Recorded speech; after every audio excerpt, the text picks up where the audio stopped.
Hello friends, welcome to my channel. This is Abhirami and I am here to discuss with you about today's topic, that is the metacarpal bones. So let's start with the introduction to the metacarpal bones. The metacarpal bones are 5 miniature long bones present in the hand region and they are labeled from laterally to the medially. So in this diagram I have drawn the skeleton of the right hand. So this is the first metacarpal, this is the lateral part. So first, second, third, fourth and fifth. And they have three things that make the metacarpal bone, that is the head, shaft and base. The head is placed distally, the shaft is present over here and the base is placed proximally. Now let's talk about each of these, head, shaft and base. The head is rounded and it forms the knuckles.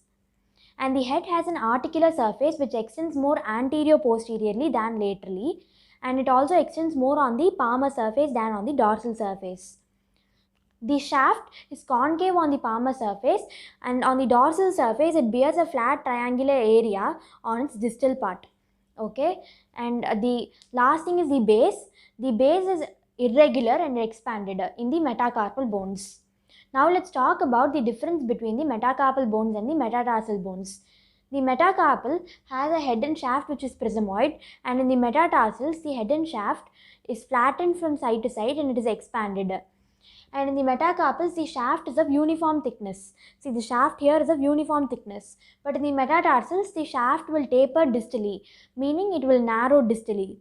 And in the metacarpals the shaft has an elongated triangular area on its dorsal part, and in the metatarsals the shaft on its dorsal part is convex.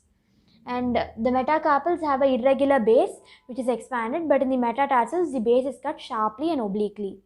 Now let's talk about the individual features of each of these metacarpal bones. So the first is the first metacarpal, and the first metacarpal is the shortest and stoutest of all the bones, and its function is to rotate medially 90 degrees to the other bones, and it does not articulate with any other metacarpal bone. So this is the base. The base of the first metacarpal bone has a concavo-convex articular surface for the articulation with trapezium, and it has a shaft which is convex dorsally. Okay, it has a shaft which is convex dorsally, and it has a head which is flattened from side to side and it is expanded, and the head of the first metacarpal bone is larger than the other metacarpal bones. Now let's talk about the second metacarpal bone. The base is grooved before backwards and the groove is larger on the medial side. In the third metacarpal, the base has a styloid process which projects dorsolaterally. And in the fourth metacarpal, there are two small oval facets for articulation on the lateral side and one facet for articulation on the medial side. Okay, and in the last one, the fifth metacarpal bone, there is one oval facet for articulation with the fourth metacarpal, and on the medial side, it is non-articular and it has a tubercle. Now let's talk about the side determination of the metacarpal bones. So the side determination mainly focuses on the lateral and the medial ends of the metacarpal bone. So talking about the first metacarpal bone, in the first metacarpal bone, the anterolateral surface is larger than the anteromedial surface. So this is the anterolateral surface and this is the anteromedial surface. Okay. In the second metacarpal bone, there is a groove and the medial edge of the groove is larger than the lateral edge of the groove. And it also has an articular strip which is constricted in the middle on its medial edge.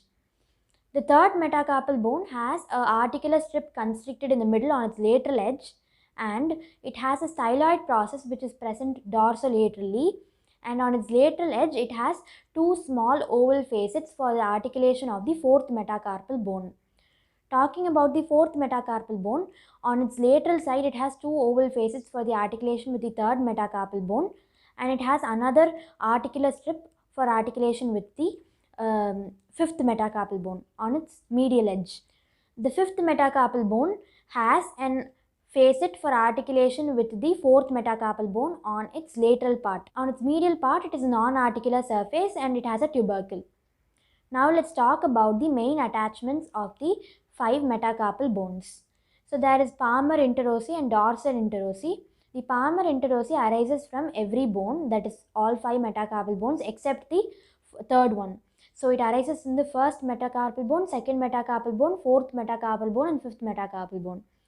And the dorsal interossei arises from the adjacent sides of the 2 metacarpal bones, and you can see the following pictures for better clarification. Now let's talk about the muscles that are attached to the metacarpal bones. The muscles that are attached to the first metacarpal bone include the opponens pollicis, abductor pollicis longa, and the first palmar interossei. So the opponens pollicis arises from the radial border and the anterolateral surface. So this is the anterolateral surface. The radius is over here and the ulna is over here. So radial border means towards this side. So the opponens pollicis arises from the radial border and the anterolateral surface.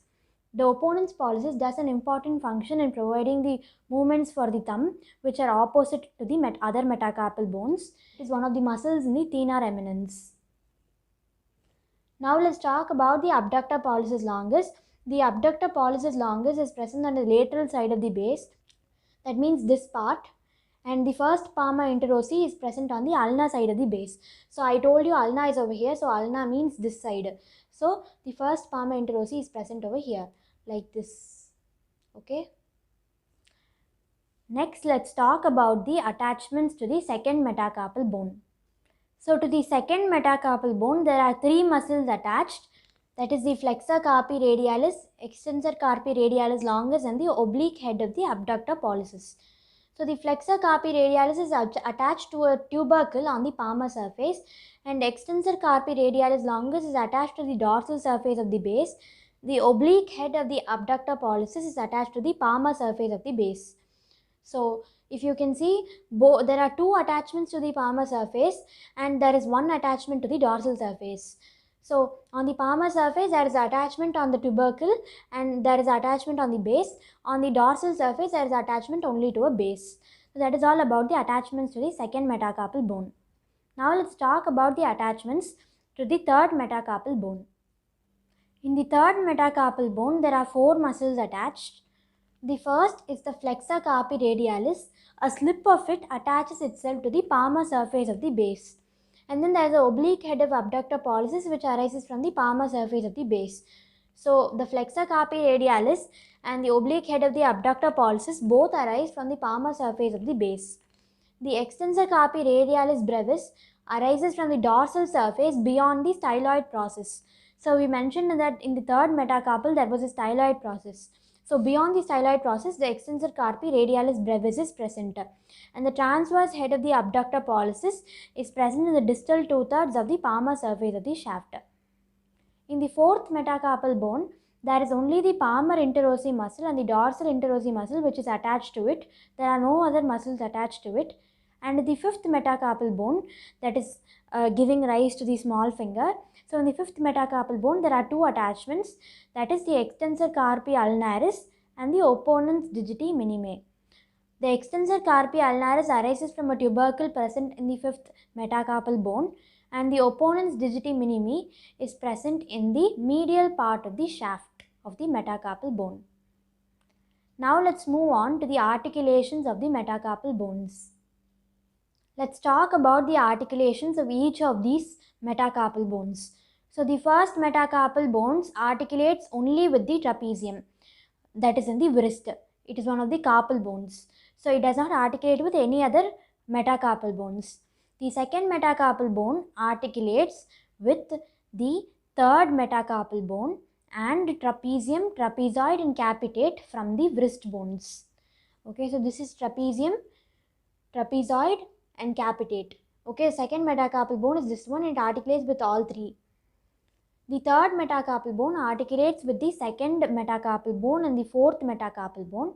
It also articulates with the capitate bone. So third metacarpal bone articulates with the capitate, second and fourth metacarpal bones. Okay, and the fourth metacarpal bone articulates with the fifth metacarpal bone and the third metacarpal bone. It also articulates with the capitate and hamate. And the fifth metacarpal bone is over here. It articulates with the fourth metacarpal bone and the hamate bone.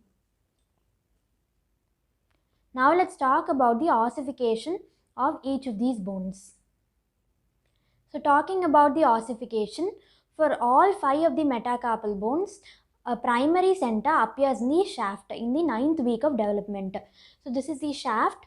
So primary centers appear in the shaft for all 5 in the 9th week of development, and the secondary center appears in the head for the 2nd to the 5th metacarpal.